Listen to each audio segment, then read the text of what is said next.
लिंग पुराण में 7 गलतियां बताई है कंगाल होने की।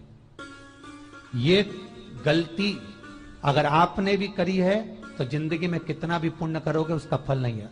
आज की कथा को लिखकर रखना, शायद तुम्हारी जिंदगी संवर जाए। लिंग पुराण में 7 गलतियां बताई है व्यक्ति को बर्बाद होने की। पहली गलती है, उसमें से अगर आप स्वीकार कर रहे हैं ये गलती तो समझ लो कि गलती आपने करी है। गंगा जल तो बुलवाया टैंकर भरकर, 21,000 बेलपत्र भी समर्पित कर रहे हो। आप मंदिर के अंदर बैठ गए, दर्शन करने वाला आता रहा, किसी को अंदर प्रवेश नहीं दिया। आप गंगा जल चढ़ाते रहे, आप बेलपत्र चढ़ाते रहे, आप स्वयं पूजन करते रहे, और दूसरा व्यक्ति ना जाने किस भाव से, किस रूप में आकर भगवान की सेवा करना चाहता था। पंडित जी ने आपके चक्कर में उसको जल नहीं चढ़ाने दिया, पंडित जी ने आपके चक्कर में उसको बेलपत्र नहीं चढ़ाने दिया। पहली गलती यह हो गई कि भगवान के भक्त को भगवान से दूर कर दिया गया। अब उठा लो श्रीमद् भागवत कथा।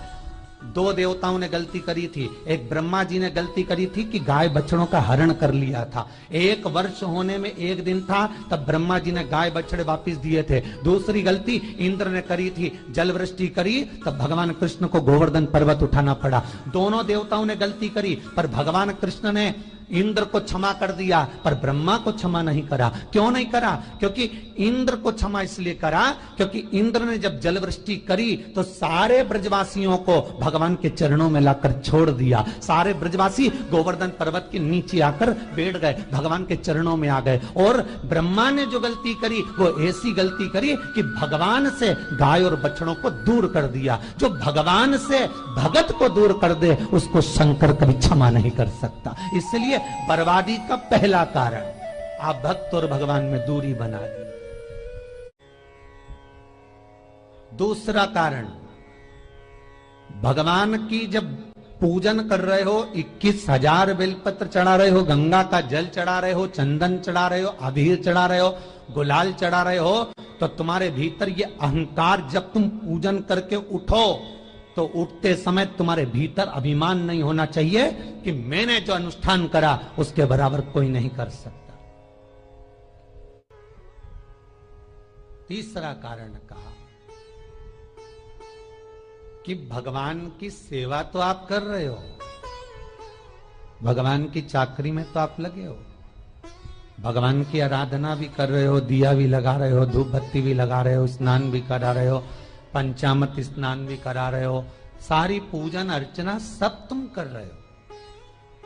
पर हो सकता है इस पूजन अर्चना में आप केवल 3 घंटा पूजन करते हो और बाकी के समय किसी न किसी की जीवात्मा को दुख पहुंचा रहे हो। एक कथा में एक बात कही थी कि भले मंदिर में दिया मत लगाओ, भले मंदिर में जाकर धूप बत्ती मत जलाओ, भले मंदिर में जाकर भोग मत लगाओ, भले मंदिर में जाकर जल मत चढ़ाओ, कुछ मत करो, भले भगवान को नए कपड़े मत पहनाओ, भले तुम्हारी मर्जी पड़े भगवान को भोग मत लगाओ, पर शास्त्र कहता है कुछ मत करो, पर एक काम जरूर करना कि किसी के चेहरे पर प्रसन्नता ला देना तो मंदिर में दिया जलाने के बराबर होगा। किसी के चेहरे पर चमक ला देना, प्रसन्नता ला देना तो अगरबत्ती लगाने के बराबर होगा। किसी गरीबड़े के, किसी दुखी के चेहरे पर अगर तुमने प्रसन्नता ला दी तो वो भगवान को कपड़े पहनाने के बराबर होगा। मालूम पड़े तुम मंदिर में पूरी सब्जी बांटो, मंदिर में भोजन कराओ, मंदिर में सारा पकवान चढ़ाओ, और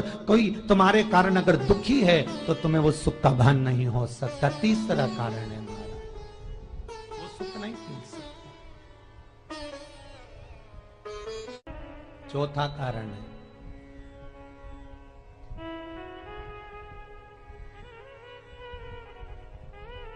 महाराज,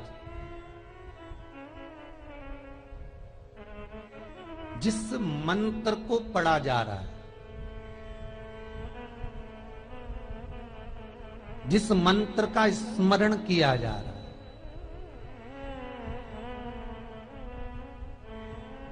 जिस भगवान की माला को हम जप रहे हैं, हम पाठ कर रहे हैं, उसमें त्रुटि। उठा लीजिए दुर्गा सप्तशती। दुर्गा सप्तशती का हिंदी अनुवाद में एक थोड़ा सा दृष्टांत दिया है, आपको मालूम होगा।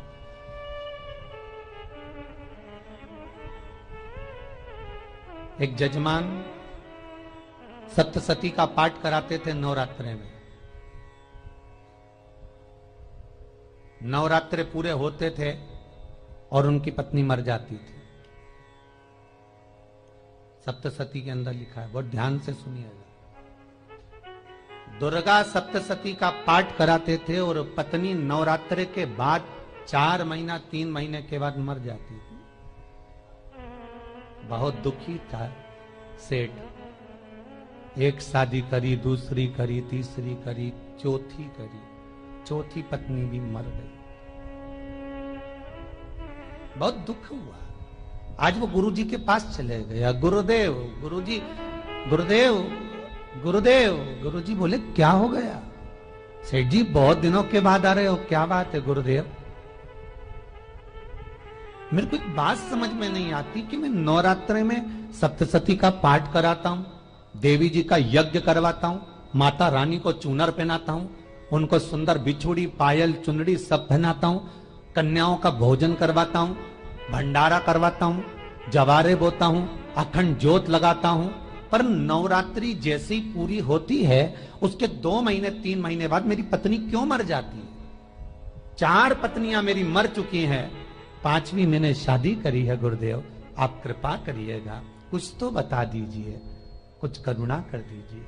गुरुजी बोले जब तू सब कुछ अच्छा कर रहा है, जोत भी जला रहा है, कन्या भोज भी करा रहा है, चुनड़ी भी चढ़ा रहा है, भंडारा भी कर रहा है, जोत भी लगा रहा है, जवारे भी बो रहा है, माता रानी की सेवा भी कर रहा है, अखंड रात्रि व्रत कर रहा है, सब कुछ तूने करा, यज्ञ भी करा, फिर तेरी पत्नी क्यों मर सकती है? ऐसा हो ही नहीं सकता। नहीं गुरुदेव मेरी 5वीं शादी है गुरुदेव, अब की बार आप कृपा करिए। गुरुजी ने कहा तेरे पंडित जी को अनुष्ठान पर बुला, मैं कमरे में बैठकर सुनूंगा सप्तशती का पाठ, तब मैं ध्यान करूंगा। गुरुजी अंदर के कमरे में जाकर बैठ गए, ब्राह्मण पाठ करना प्रारंभ करा और ब्राह्मण ने पाठ करना प्रारंभ करा। उसमें एक शब्द आ गया, भार्यंतु भक्षन्तु, भार्यंतु भक्षन्तु। उसमें बोलना था भय पीड़ा को, हे जगत जननी तू भक्षण कर जा, पर ब्राह्मण बोलता था भार्या तू भक्षन्तु, मेरी पत्नी को, मेरी भार्या को तू भक्षण कर दे। पंडित जी जैसे ही बोले गुरुजी बाहर निकल कर आ गए। पंडित जी को रोका, रुकिए गुरुदेव आप हर साल अनुष्ठान कर रहे हो जजमान के यहाँ और बोल देते हो भार्यंतु भक्षन्तु, हे देवी तू मेरी पत्नी को खा जा, तो माँ हर बार उस पत्नी को निगल जाती है। निवेदन है, शब्द सुधार लीजिए, शब्द ठीक है। चौथा कारण है कि आप जो पाठ कर रहे हो, आप जो पूजन कर रहे हो, आप जो अनुष्ठान कर रहे हो, उसमें कुछ ना कुछ गलती जरूर हो रही है। ये चौथा कारण है।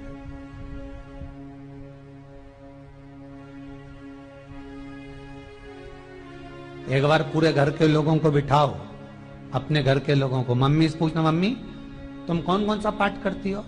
एक बार मम्मी से पूछना, फिर एक बार पापा से पूछना, पापा आप कौन कौन सा पाठ करते हो सुबह? फिर बहू से पूछना, भाभी आप कौन कौन सा पाठ करती हो? फिर छोटी दुल्हन से पूछना, छोटी दुल्हन तुम कौन कौन सा पाठ करती हो? भैया आप कौन कौन सा पाठ करते हो? आप कौन कौन सा पाठ करते हो? पूछना। जब घर के अंदर बड़ी बहू अलग तरह का पाठ कर रही है, छोटी बहू अलग तरह का पाठ कर रही है, मंजली बहू अलग तरह का पाठ कर रही है, माँ अलग तरह का पाठ कर रही है, पति अलग तरह का पाठ कर रहा है, तो उसका जो प्रभाव है, कौन सी चीज कहां टकरा रही है जिसके कारण घर में रोग इतना है कि कोई सही होने वाला ही नहीं है। अब तुम कहो कि सीवर वाले गुरुजी ने उपाय बताया, हमने बहुत करा, पर सही क्यों? तो सही क्यों नहीं हो रहा है? उसका कारण है या तो बड़ी बहू जो पाठ कर रही, या सास जो पाठ कर रही, जो पति जो पाठ कर रहा है, नाते जो भी उस घर के अंदर रहकर जो पाठ अर्चना कर रहा है, उसमें जरूर कुछ ना कुछ ऐसा हो रहा है जिसके कारण वो काम नहीं कर पा रहा। उसमें कुछ ना कुछ गलती हो रही है जिसको तुम समझ नहीं पा रहे, जिसको तुम अपने आप को बहुत विचार करते हो कि मेरे बराबर कोई नहीं कर सकता, मैं शंकर की भगत, मैं राम की भगत, मैं कृष्ण की भगत, मैं जो करती हूँ बहुत अच्छा करती हूँ, मैंने जो किया बहुत अच्छा करा। पर हो सकता है उसी कारण आपको दुख झेलना पड़ रहा।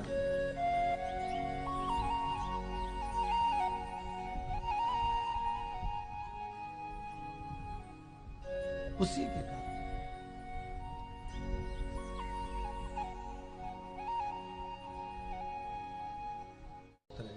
महाराज, हमने जो दान किया, हमने जो पुण्य किया, हमने जो सत्कर्म किया, वो किस जगह पर लगा? पांचवा सूत्र,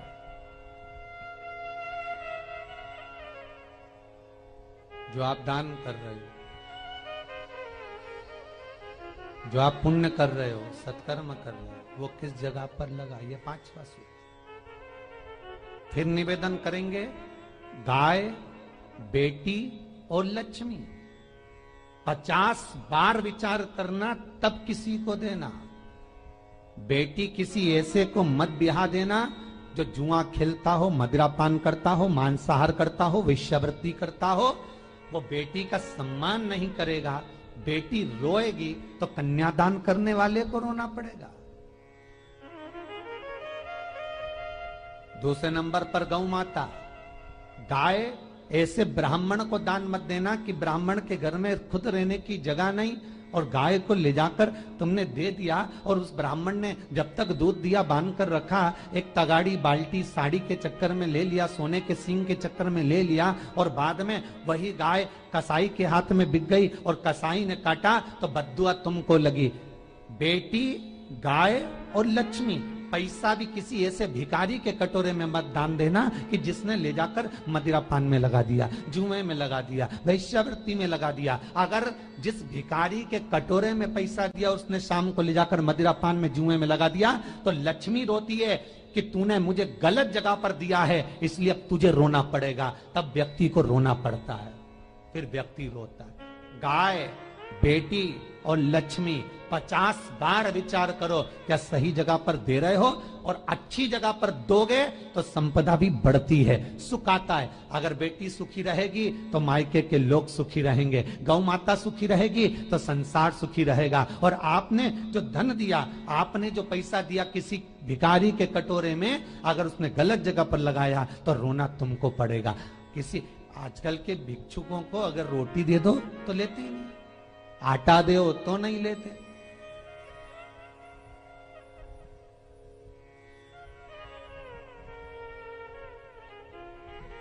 पहले के समय में जो भिक्षुक आते थे ना तो रोटी बनी हुई मांगते थे।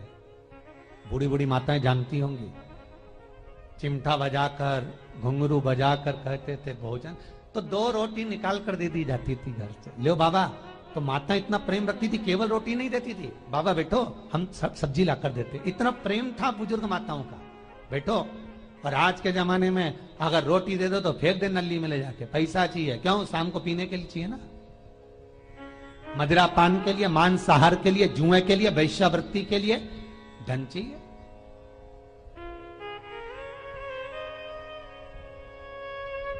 भोपाल के और इंदौर का राजवाड़ा चौराया और भोपाल का लाल घाटी चौराया, इन दोनों चौराहे पर इतने से बच्चे लोग भीख मांगते हैं और उनकी माताएं और उनके पिता रोड के किनारे पर चिलम लगाते बैठे रहते हैं, पांव लंबे करके पड़े हैं, और ये कमा कमा के उनको दे रहा है। और धन्य हैं ऐसे लोग जो उनको दान भी दे देते हैं। जिसको जरूरत है उस तक कुछ नहीं पहुंचता। अभी भी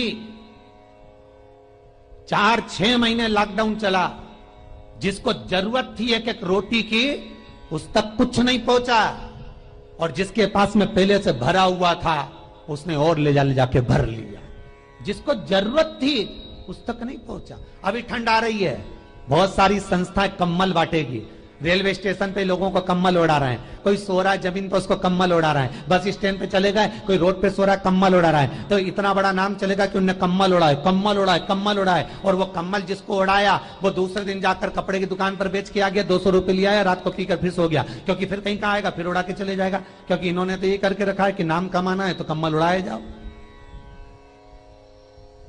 जिसको जरूरत है वहां तक सामान नहीं पहुंचता भाई, जिसको जरूरत है वहां तक सामग्री नहीं पहुंचती भाई। आपने दिया और उन्होंने ले जाकर बेच दिया,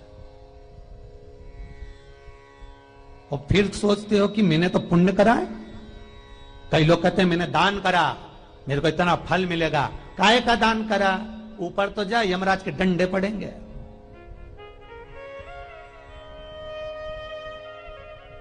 रेल में, ट्रेन में आप बैठ जाओ रिजर्वेशन कोच में, छोटे छोटे लड़के आते हैं अपना कपड़ा उतारते हैं। सही बोलना रे भाई, जितने लोग टीवी पर कथा सुन रहे हो, छोटे छोटे बच्चे अपना कपड़ा उतारेंगे और पोछा लगाएंगे रेल की बोगी में। जब गवर्नमेंट ने स्वीपर रख रखे हैं तो तुम्हें अंदर आने का किसने कहा? कौन ने कहा कि तुम अपना कपड़ा उतार के पोछा लगाओ?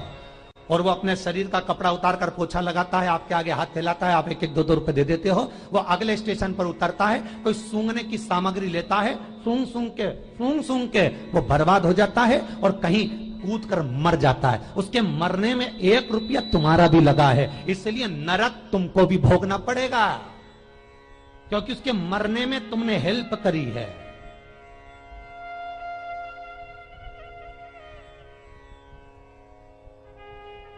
तुमने तो रुपया दिया था भोजन करने के लिए, उसने कोई सूंघने की सामग्री ले ली और सूंघ सूंघ के नशे में मर गया। उसके मरने में 2 रुपए तुम्हारे हैं, 1 रुपए तुम्हारा है, तो भोगना तो तुमको भी पड़ेगा ना।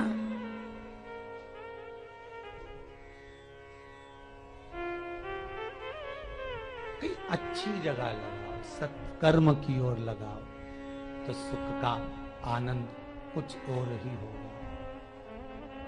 सुख का आनंद कुछ और ही प्राप्त होगा। हमारा धर्म, हमारा पुण्य, हमारा सत्कर्म। 5वां कारण अपनी पुस्तिका में लिख कर रखना, तुम्हारे दुख का 5वां कारण क्या है? क्यों तुम करोड़पति से रोड़पति बन गए? तुम्हारे यहां पर 4-4, 5-5 गाड़ी थी, खूब वैभव था, खूब धन था, फैक्ट्रियां चल रही थी, सत्ताएं चल रही थी।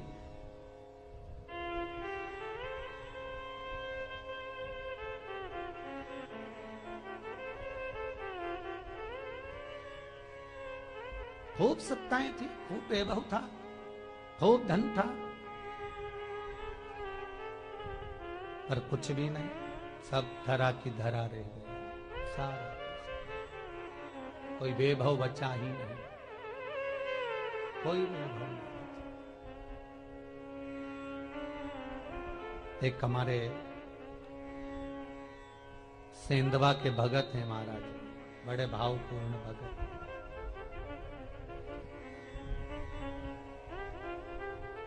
वो कहे गुरुजी हम बड़े दुखी हैं, बड़े कष्ट में। हमने कहा कष्ट का कारण कुछ ना कुछ जरूर होगा, दुख का कारण जरूर कुछ ना कुछ होता है। कहने लगे गुरुजी हमारी तो जीनिंग चलती थी, खूब फैक्ट्रियां चलती थी, इतना जीनिंग फैक्ट्रियां थी, इतना चलता था।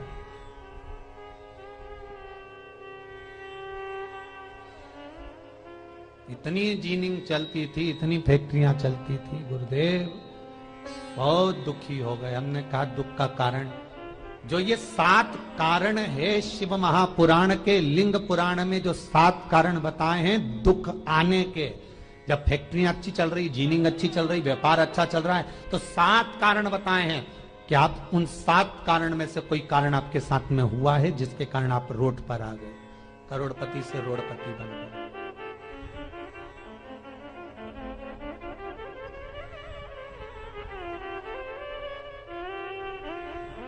कभी कभी नगर में, गांव में सभी का व्यापार एक साथ समाप्त हो जाता है। कभी कभी गांव में, नगर में सबका व्यापार एक साथ समाप्त हो जाता है, सबका व्यापार एक साथ ही खल्लास हो जाता है, समाप्त, सभी कर्जे में हो जाते हैं। तो समझ लेना कि उस गांव के खेड़े का देव महादेव, उस गांव का खेड़ापति भगवान शंकर, उस गांव का शिव जरूर रुष्ट हुआ है, जरूर रुष्ट। उसको मनाने का प्रयास करो जिससे अपनी नगर, अपना गांव फिर उन्नति की सीढ़ी पर चढ़ जाए। पांचवा कारण मंत्र जाप को, अर्थात तुम्हारा फिर निवेदन, गाय, बेटी और लक्ष्मी 50 बार विचार करना तब देना, नहीं तो मत दे, मत दीजिए।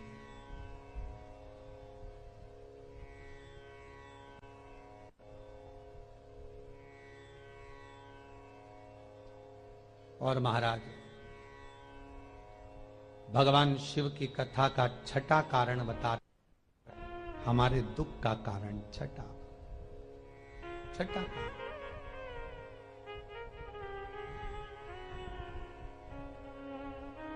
आदर सम्मान में कमी।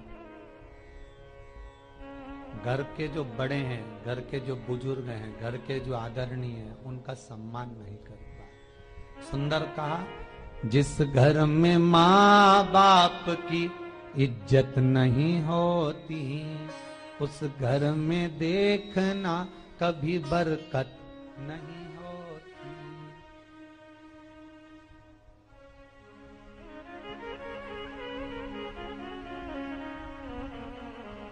छठा कारण है सम्मान, सत्कार, आदर ना होना। जब धन। सातवां कारण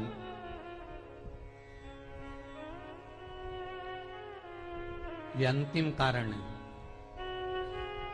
जितने लोग कर्जे में, लदालू में, जितने लोग दुखी हैं, जितने लोग तकलीफ में, आज की कथा को बहुत दिल से सुनना, अपनी गलती को जरूर छांटना।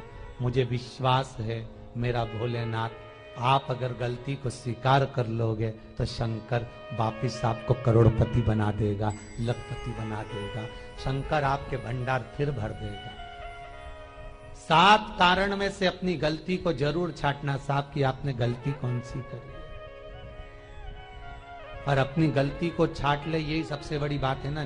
लोग सुनने के बाद भी नहीं छाटेंगे, नहीं मैंने तो कुछ करा ही नहीं, मैं तो कुछ कर ही नहीं, बस मैं ही तो है, हरी जगदम्बा वो मैं ही फंसा है बीच में।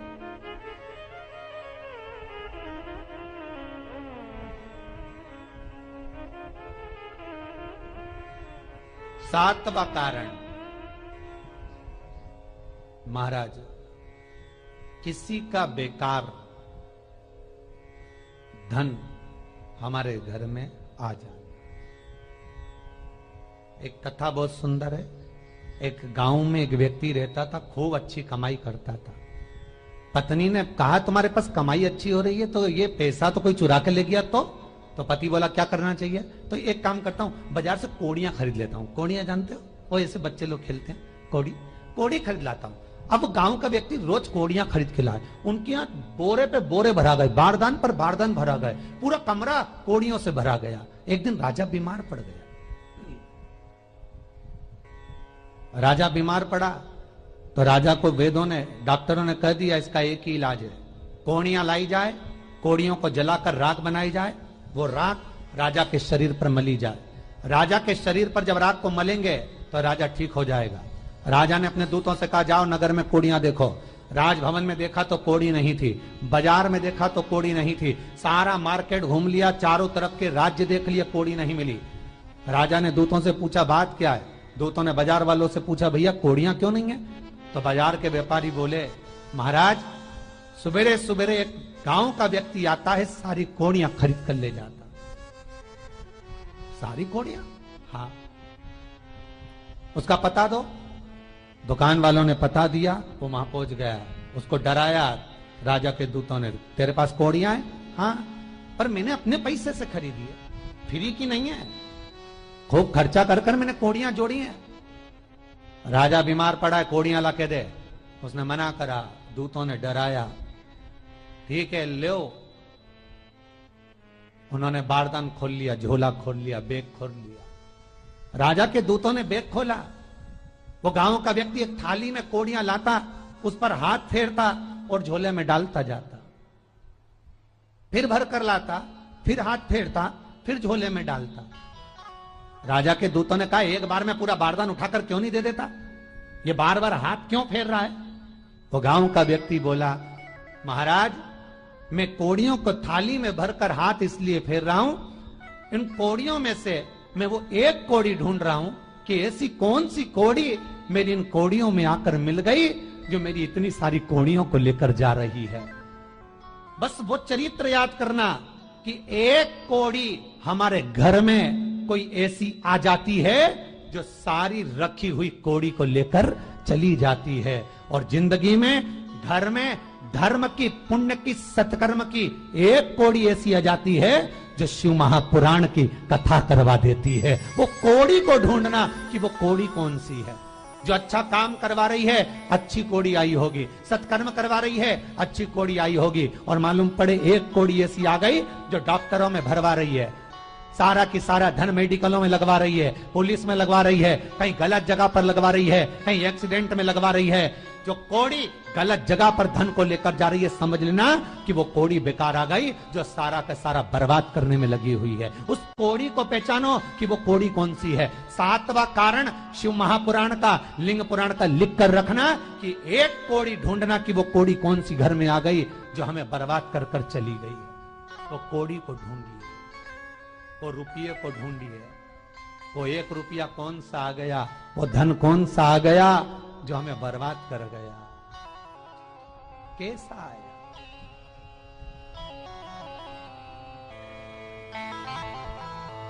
धन कौन सा आ गया ऐसा जो हमें बर्बाद कर दे।